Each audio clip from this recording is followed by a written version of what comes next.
Whoa, what am I doing with my life? Up until now, I've been motovlogging with a 360 camera and an action camera, which have been great for on the road. But lately, I've been dabbling around on some off-road trails, and I've been struggling to find an ideal way to capture it. My 360 camera comes loose, you can't see anything from my POV, and setting up static cameras is an absolute faff. So after doing some research, I decided to buy this DJI NEO 2, and I've came to realise that this is the simplest and best way to capture off-road footage. This is how easy it is, right? Get it out the bag, nice and small, power it on, and then I'm just gonna click this button. Voila! Just like that. No controller, no hands, and it's a little bit windy today, so it is fighting the wind. It is quite light, so that may be a little bit of a problem, but we'll see. Now, you may be wondering, how do I control the drone? Well, that's easy. Put my hand out in front of me and just direct it exactly where I want it to be. And if I want it a little bit further away, voila! How crazy is that? I was thinking earlier, right? If as a kid I could see myself in the future doing this, I would think I'm a freaking superhero or something. It's like out the bloody movies. It's like sci-fi, innit? If I want it to land, I just put my hand out, and it comes to my hand like that. What the hell? That is crazy, innit? Let's go and do some filming. The way it works is when you take off the drone automatically, it starts tracking you. And either on the display at the front, using your hands, or using the app, you can lock the angle, how high and how far away it is from you. And it will use the sensors to detect and avoid any obstacles in its way. Just to add to the challenge, I've picked an off-road route that I've never done before. And it is pretty gnarly, definitely the most gnarly off-roading I've ever done. So let's give it a blast. Yikes! See how little drone's doing.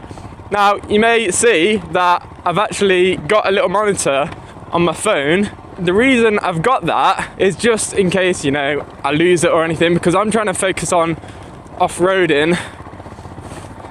And oh hey, I want to be able to see if it gets lost or whatever. I don't like it when it's in front of me like that. You're gonna have to excuse my off-roading skills. I'm gonna move you, mate, in the way a little bit. I think this is the best way to capture off-road, because like I said, with the other cameras you can't really see what I'm doing, but here you can actually see everything that's happening with the road and how tough it is. What I didn't expect was how hard this off-road was gonna be. Note the battery life already down to 31%. More on that in a minute. I found that the sweet spot in terms of speed is about 20 miles per hour. Anything more, it does start to lose you, especially when there's loads of trees and bushes around. It's fine like in this scenario, because there's nothing for it that it has to avoid. You know, it does start to struggle and lag behind when you start going into more obstacle-y terrain. Ooh, look at that, look at that. What a cool shot. Maybe let's try going to the side a bit. I do like having the app. Obviously you can use your hand, but it's quite easy just to do it on the app. Look at that, that's beautiful, isn't it? So, I've always been an early adopter of drones. I had the original Mavic, FPV drones, but in terms of storytelling, it doesn't really add a lot except for setting a scene. And the faff of setting these up makes it not worth it sometimes. Neo 2's sole purpose is to follow me and show what other cameras can't. It finally feels like it has a useful purpose. And yeah, granted, there is other drones in the lineup that do have the follow feature, but they're a lot more expensive. This is just £200, so if it ends up in a bush or in a lake, I'll be bummed, but I'll be happy to replace it. Right, now it's saying it's got a low battery, so I'm gonna have to sort that out. Come to me, Barbara, come to daddy. Oh, it's struggling with the wind. Come on, you can make it, Barbara. Yeah!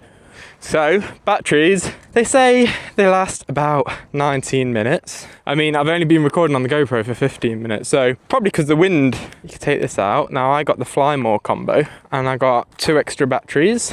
Whack them in like this. Not a problem. Go on then, off you pop. And I would recommend getting the fly more combo because one battery is just not going to be enough. Now, the image quality is similar to what you find on a phone. It lacks dynamic range, filming in D-Log, and you are stuck with this wide angle. But even still, I'm very impressed with the quality, and you are able to capture some really nice shots in good lighting. Now, the behind shot doesn't look as good as the front shot, but in terms of it keeping in position and it working, it's just a lot better. You know, it's got more chances of avoiding obstacles, and it's just keeping to the track behind you. What's going on here then? Oh. Whoa. Yeah, no. One thing that did surprise me is that you can film in 4K 60 and 100 frames per second, allowing for smooth, slow motion like this. So there is something that might be a little bit off-putting to some people. This doesn't have a micro SD card slot. Instead, it has 49 gigabytes of internal storage, which doesn't sound like a lot, but at 4K 30, you're gonna get over 2 hours of footage, and at 4K 60, it's about an hour and a half, which, when the batteries are only lasting 15 minutes, it's more than enough. In general, I don't have to worry about it. I'm just walking around it right now. I know it's gonna find its footing. It's still a drone though, like, they expect it to be perfect. But here it's doing all right. The drone is definitely performing better than I am. Not hard though, is it, really? Whoa. Fuck me. Oh. Try a different angle.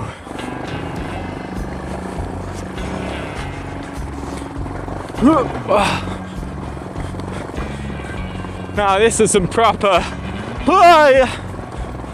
trails, man.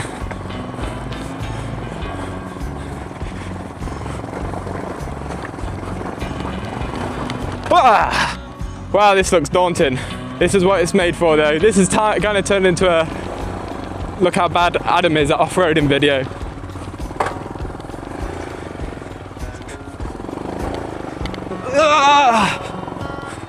Yes. Watch this tree, Barbara! Barbara, no! Barbara, no! I thought I was gonna lose you then.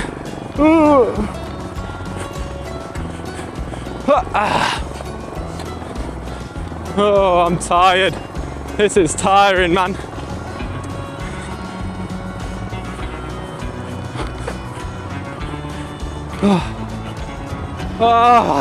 Oh man, what am I doing with my life? So I've been using the follow mode to use this, but there's loads of different modes you can use. You can also attach a antenna to the back and use a DJI remote control to use it like a normal drone. To be honest, I don't really use all the different options. I just use it in the cycling follow mode. There is one other one that's quite good, and it's called the Helix mode, and it gives you nice landscapes like this. Oh, that feels pretty crazy. Can't believe how far I've got, but wow.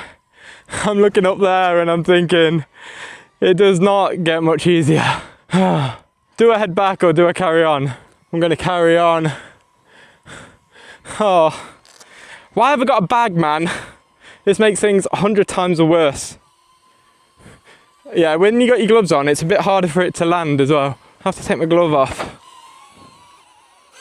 Oh, there we are. Right, I think there's a good opportunity for a nice shot here. So just get it right. Oh, it's struggling with that wind. Come on, Barbara.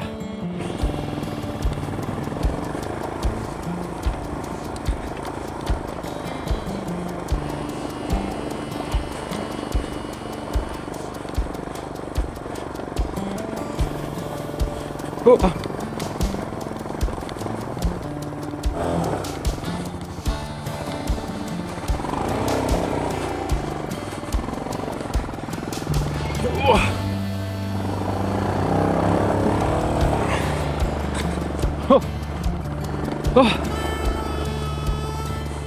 Oh, that's nicer.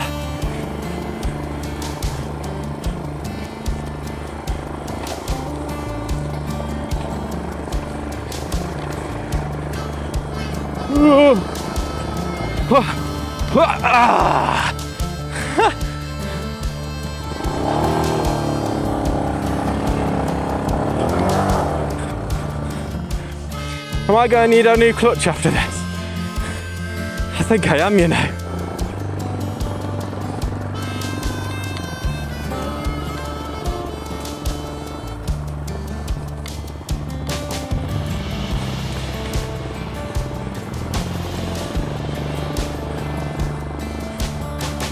Right, this feels a little bit better. I think I just need to keep my speed up. Drone's doing well. Wait.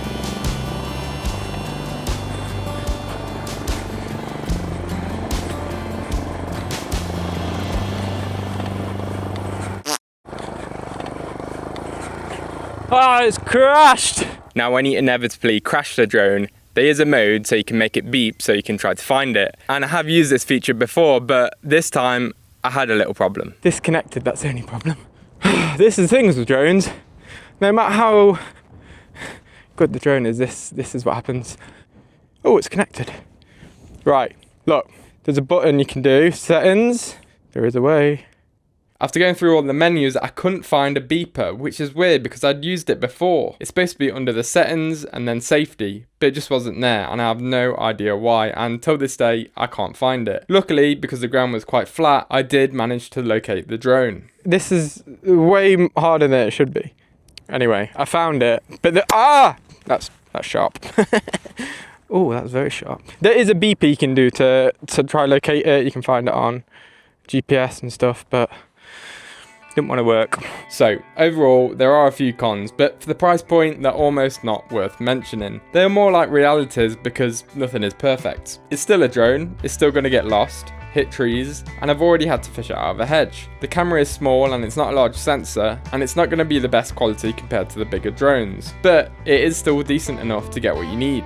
It's not always going to get the most cinematic shot or be extra smooth, and that's because it's always fighting to stay with you, and it can be quite jerky sometimes. And if you're going over 20 miles per hour, it's going to struggle to keep up with you. I'm going 25 miles per hour here. I set the drone to follow me closely and it is lagging behind. The best way to use this camera is to have it trailing behind you. That seems to be the safest spot. When it's in front, it's going to have a hard time to avoid obstacles, and it struggles to keep out of your face. Having the drone sit at an angle provides some great shots, but if your trail is tight, it's more than likely going to crash. Despite all of this, it is the best piece of kit you can buy for some simple, useful off-road footage without having to hire a cameraman or keep setting a camera up on a tripod. Now people can see how my wheels are reacting to the surface, how my suspension is coping, how my tyres are gripping, and more importantly, how badly I need some off-road training. I know I'm going to crash this a lot, but that doesn't matter to me. For what it is, it's quite durable, and I can always get the DJI Refresh Pack for £25 a year. I do highly recommend this drone. It's the most useful one I've had so far. One that I know isn't going to gather dust in a box. So DJI didn't sponsor this video, but if you do want to buy it, I do have an affiliate link down in the description,